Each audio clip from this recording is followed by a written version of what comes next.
বিসমিল্লাহির রহমানির রহিম। আসসালামু আলাইকুম। চলে আসলাম নতুন আরও একটা ভিডিও নিয়ে। আজ হচ্ছে বাংলা নববর্ষ। সবাইকে নববর্ষের শুভেচ্ছা। আজ যেহেতু নববর্ষ তাই হচ্ছে অফিস ছুটি। তানবীরের বাবারও অফিস ছুটি, ওর মামারও অফিস ছুটি। সকালবেলা হচ্ছে ভাই বাজারে গিয়ে এখানে গরুর মাংস নিয়ে এসেছে, 1.5 কেজি গরুর মাংস নিয়ে এসেছে। মাশাআল্লাহ খুবই সুন্দর গরুর মাংসটা। যেহেতু ছুটির দিন তাই হচ্ছে একটু গরুর মাংস রান্না করব আর পোলাও করব। গরুর মাংসটাকে পরিষ্কার করে রেডি করে নিয়েছি রান্না করার জন্য। আর এখানে সব শুকনা মশলা নিয়েছি, স্বাদ মতো লবণ, হলুদের পাউডার, শুকনা মরিচের পাউডার, সামান্য হচ্ছে গরম মশলার পাউডার দিয়েছি, গোলমরিচের পাউডার দিয়েছি। এরপর দিয়ে দিলাম তেজপাতা, দারুচিনি, এলাচি।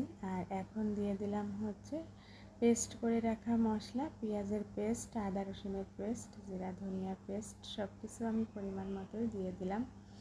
সব শেষে দিয়ে দিলাম 1 কাপ সরিষার তেল, খাঁটি সরিষার তেল এটা। এখন খুব ভালোভাবে মাখিয়ে আমি চুলায় বসিয়ে দিব, চুলাটাকে অন করে দিব, ঢাকনা দিয়ে দিব। আর আমি যেভাবে গরুর মাংসটা রান্না করি সেভাবেই শেয়ার করেছি। আমার কাছে হাতে মাখিয়ে গরুর মাংস রান্না করলে খেতে বেশি ভালো লাগে।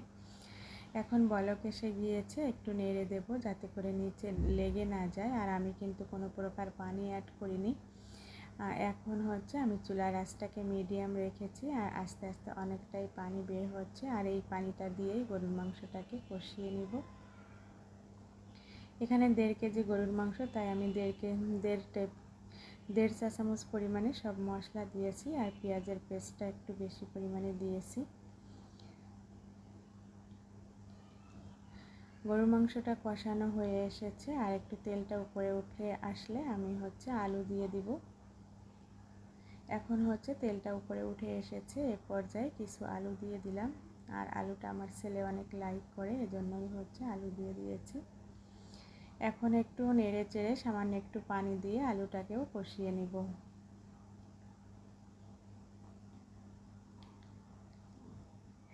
আলুটা দিয়েও কষানো হয়ে গিয়েছে, এ পর্যায়ে আমি ঝোলের পানিটা অ্যাড করে দিলাম। আর গরুর মাংসটা খুবই ভালো, খুব সুন্দরভাবে সিদ্ধ হয়ে গিয়েছে। বলক এসে গিয়েছে আর ঝোলটা আর একটু শুকালেই আমি চুলাটাকে অফ করে নামিয়ে নিব।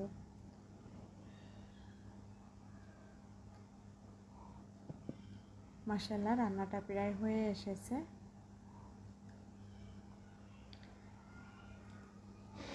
এরপরে হচ্ছে আর একটু জাল করে তারপরে আমি চুলাটাকে অফ করে নামিয়ে নিয়েছি। মাশাআল্লাহ।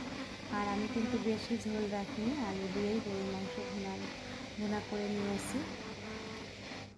এখন আমি পোলাওটাও বসিয়ে দিব। পোলাওর জন্য আমি হচ্ছে পাতিল বসিয়ে তাতে তেল দিয়ে দিয়েছিলাম, তার ভিতরে এখন পেঁয়াজ কুচি দিয়ে দিলাম বেরেস্তা বানানোর জন্য।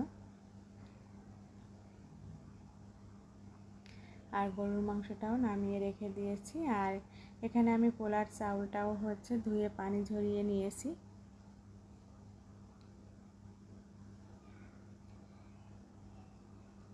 বেরেস্তাটাকে নামিয়ে চাউলটা দিয়ে দিয়েছি স্বাদ মতো লবণ। আর হচ্ছে একটু আদা রসুনের পেস্ট দিয়েছি দারুচিনি, এলাচি, তেজপাতা, তারপরে হচ্ছে কিছু গাজর কুচি, মটরশুঁটি, এগুলা দিয়ে চাউলটাকে খুব ভালোভাবে ফ্রাই করে পানি দিয়ে দিয়েছিলাম। ফুটন্ত গরম পানি দিয়েছিলাম, পানিটা শুকিয়ে গিয়েছে আর আমি দমে রেখে দিয়েছিলাম। এখন আমি নেড়ে চেড়ে মিক্স করে নিব। মাশাআল্লাহ খুবই সুন্দরভাবে পোলাওটাও রান্না করা হয়ে গিয়েছে আর খুবই সুন্দর হয়েছে।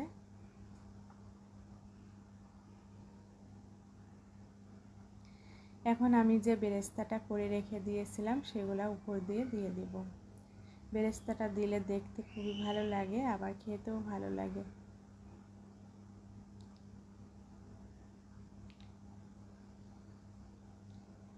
মাশাআল্লাহ পোলাওটা দেখতেও যেমন সুন্দর হয়েছিল, খেতেও আলহামদুলিল্লাহ অনেক টেস্টি হয়েছিল।